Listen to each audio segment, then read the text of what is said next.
हस्तिनापुर उत्तर प्रदेश में मेरठ से लगभग 40 किलोमीटर दूर प्राचीन नदी बूढ़ी गंगा के किनारे पर स्थित है। इस नदी की एक धारा यहाँ के प्राचीन टीलों के पास से आज भी बहती है। इस नगर को महाराज हस्ती के द्वारा बसाया गया था, इसलिए उनके नाम पर ही इस नगर का नाम हस्तिनापुर पड़ा। महाराज हस्ती के बाद आजमीर यहाँ के राजा बने और उनके बाद दक्ष राजा बने। राजा दक्ष के बाद संवरण और फिर कुरु ने हस्तिनापुर पर राज किया। राजा कुरु के वंश में शांतनु और उनके पोते पांडु और धृतराष्ट्र ने भी हस्तिनापुर पर राज किया। राजा धृतराष्ट्र के पुत्रों को पांडव और कौरव कहा गया। महाभारत से जुड़ी अधिकतर घटनाएं हस्तिनापुर में ही घटित हुई थी, जो कौरवों और पांडवों की राजधानी थी। आज भी हस्तिनापुर में महाभारत काल से जुड़े कुछ अवशेष मौजूद हैं। हस्तिनापुर में भूमि में दफन पांडवों के विशाल किले के अवशेष मिले हैं। महाभारत काल के इस किले में 6 तल थे, जिनके अवशेष आज भी हस्तिनापुर में मौजूद हैं। पांडवों के किले के ये अवशेष ठीक प्रकार से देखभाल न होने के कारण अब नष्ट होने की कगार पर हैं।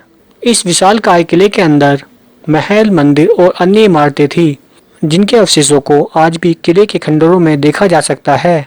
हस्तिनापुर में पांडव टीले के पास में पांडेश्वर महादेव मंदिर आज भी विद्यमान है। पांडेश्वर महादेव मंदिर वही मंदिर है जहां पर पांडवों की रानी द्रौपदी पूजा किया करती थी।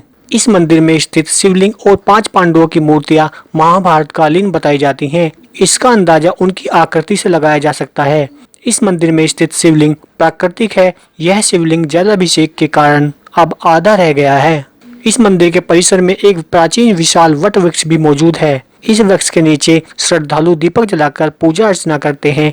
इस मंदिर के पास प्राचीन शीतल जल का कुआं आज भी मौजूद है। यह पांडेश्वर महादेव मंदिर देश ही नहीं बल्कि विदेशों में भी प्रसिद्ध है। इस मंदिर के दर्शन करने के लिए दूर दूर से श्रद्धालु यहाँ पर आते हैं। इस मंदिर पर शिवरात्रि के दिन एक विशाल मेले का आयोजन किया जाता है। हस्तिनापुर में विदुर का टीला बूढ़ी गंगा के किनारे पर स्थित है। यह टीला लगभग 50 से 60 फीट ऊंचा है। इस टीले को विदुर का निवास स्थान कहा जाता है। विदुर पांडु और धृतराष्ट्र के सौतेले भाई थे। विदुर अपनी बुद्धि और अच्छी सलाह के कारण प्रसिद्ध थे। इसके अलावा विदुर कौरवों के बुद्धिमान मंत्री भी थे। अब इस टीले को आनंदगिरी चमत्कारी आश्रम के नाम से जाना जाता है। यहाँ पीपल का एक विशाल वृक्ष है। इस वृक्ष के बारे में ये मान्यता है कि ये कौरवों, पांडवों और विदुर के द्वारा रोपित किया गया था। हस्तिनापुर में कर्णेश्वर मंदिर भी विद्यमान है। कर्ण मंदिर का निर्माण लगभग 4000 ईसा पूर्व पांडेश्वर मंदिर के पास ही नदी गंगा के किनारे गंगा नदी की घाटी में हुआ था। कहा जाता है कि इस मंदिर में कर्ण ने स्वयं शिवलिंग की स्थापना की थी। कर्ण घाट मंदिर पर सूर्यपुत्र दानवीर कर्ण भगवान शिव की पूजा करने के पश्चात 1.25 मन सोना प्रतिदिन दान किया करते थे।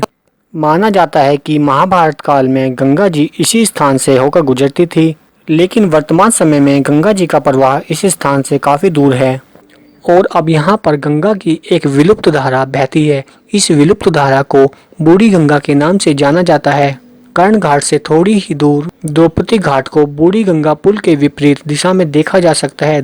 द्रौपदी घाट मंदिर को उस स्थान पर बनाया गया है जहाँ रानी द्रौपदी स्नान करने के लिए आती थी और प्रतिदिन पूजा किया करती थी।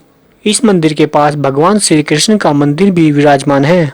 हस्तिनापुर में आपको प्रकृति का अद्भुत नज़ारा देखने को मिलेगा। हस्तिनापुर में हस्तिनापुर अभयारण्य 1986 में स्थापित किया गया भारत में प्रमुख वन्यजीव परियोजनाओं में से यह एक है, जहां पर आप प्राकृतिक सौंदर्य को निहार सकते हैं। इस अभयारण्य में अनेक प्रकार के जीव जंतु पाए जाते हैं। वर्तमान समय में हस्तिनापुर जैन धर्म का मुख्य केंद्र है। यहाँ पर जैन धर्म से संबंधित अनेकों मंदिर हैं।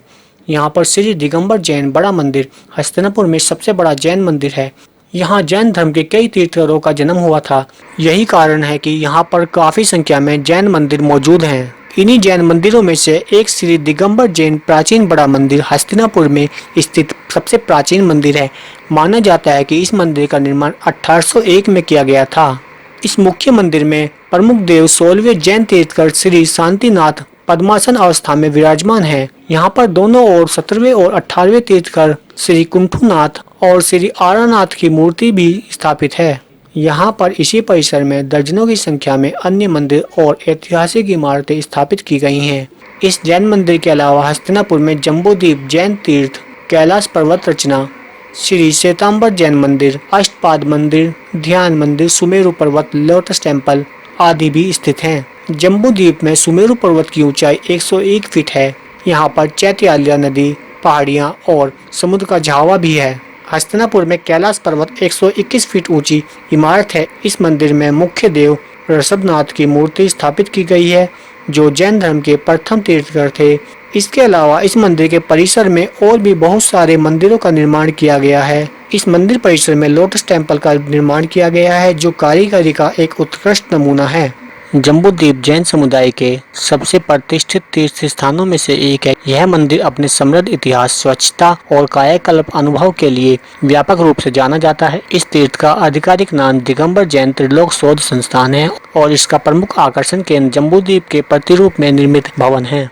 जम्बूद्वीप मंदिर अत्यंत सम्मानित और प्रसिद्ध जैन साध्वी श्री ज्ञानमती माता जी के अथक और समर्पित प्रयासों के द्वारा बनाया गया था। ऐसा माना जाता है कि साध्वी ने 1965 में विंध्य पर्वत श्रेणी में भगवान बाहुबली की पवित्र मूर्ति के नीचे ध्यान लगाते हुए एक स्वप्न देखा, जिसमें उन्होंने मध्य लोक के साथ 13 द्वीपों को देखा था।